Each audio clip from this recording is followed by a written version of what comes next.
Namaste. Today in this video we will solve question number 3 from exercise 7.1, that is from chapter name triangles from class 9. Let's see what is this question. AD and BC are equal perpendiculars to a line segment AB. Show that CD bisects AB.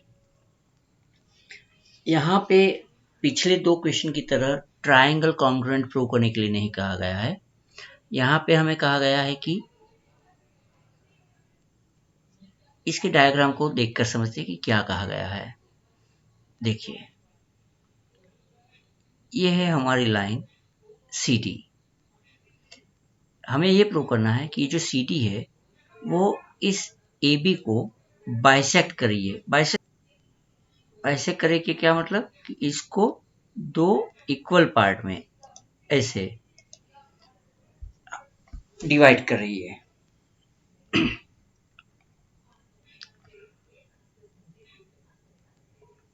अब हमें कैसे prove कर सकते हैं? अगर इसका कोई measurement दिया होता, ओ सेंटर पॉइंट होता तो हो सकता था, लेकिन ट्रायंगल के चैप्टर के हिसाब से हमें दो ट्रायंगल को कॉन्ग्रुएंट प्रूव करना होगा और उसकी करस्पॉन्डिंग साइड ये है, ऐसा दिखाकर हम इसको प्रूव करेंगे।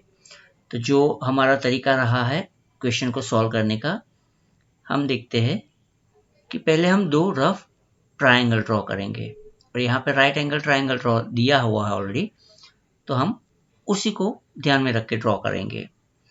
सबसे पहले पहला ट्रायंगल देखते हैं जहाँ पे हमें यहाँ पे ऑलरेडी 90 डिग्री दिया गया हुआ है, एंगल बी। तो ये हो गया हमारा एंगल बी। दूसरे ट्रायंगल में यहाँ पे दिया गया है ए, तो ये हो गया हमारा एंगल ए। अब फर्स्ट ट्रायंगल अगर हम देखें तो बी सी एक साइड दी गई है जो कि दूसरे ट्रायंगल में ए डी के साथ इक्वल दिखाई गई है।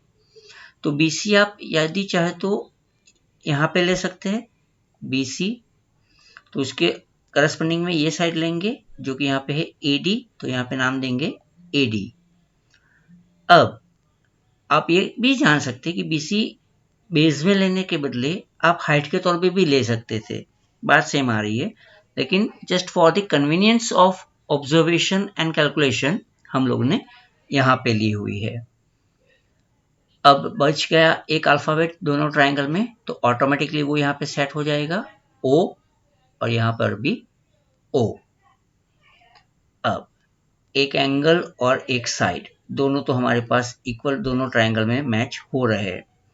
आप इस फिगर को ध्यान से यहाँ पे देखें, ये जो एंगल है ओ, वो वर्टिकली ऑपोजिट एंगल बन रहा है और vertically opposite angle are always equal. तो उस हिसाब से हमारा ये एंगल ओ और यहाँ पे भी ओ दोनों इक्वल हो रखा है। अब जनरली स्टूडेंट्स ये मिस्टेक कर देते हैं कि 90 डिग्री देखते ही वो RHS रूल लिख लेंगे, जो कि यहाँ पे वो फॉलो नहीं हो रहा है। हाइपोटेन्यूस की कोई बात ही नहीं है यहाँ पे।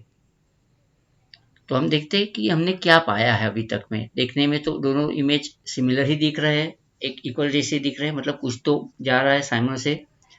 तो पहला आएगा angle B is equal to angle A, क्योंकि दोनों 90 डिग्री है। दूसरा angle B O C is equal to angle A O D, क्योंकि वो वर्टिकली अपोजिट एंगल है। और तीसरी जो साइड हमें ऑलरेडी दे रखी थी B C is equal to A D, जो कि गिवन है। तो क्या है हमारे पास ultimately A, that is angle, that is A, that is again angle, और एस, दैट इज साइड। तो by AAS congruency rule, triangle OBC is congruent with triangle OAD।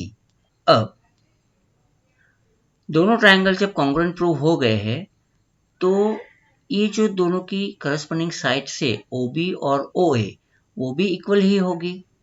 OB is equal to OA, corresponding part of congruent triangle. और अगर वो दोनों equal है, इसका मतलब कि ये जो CD है वो इस AB को बाइसेक्ट कर रही है. Therefore, CD bisects AB. Hope you have understood. Thanks for watching.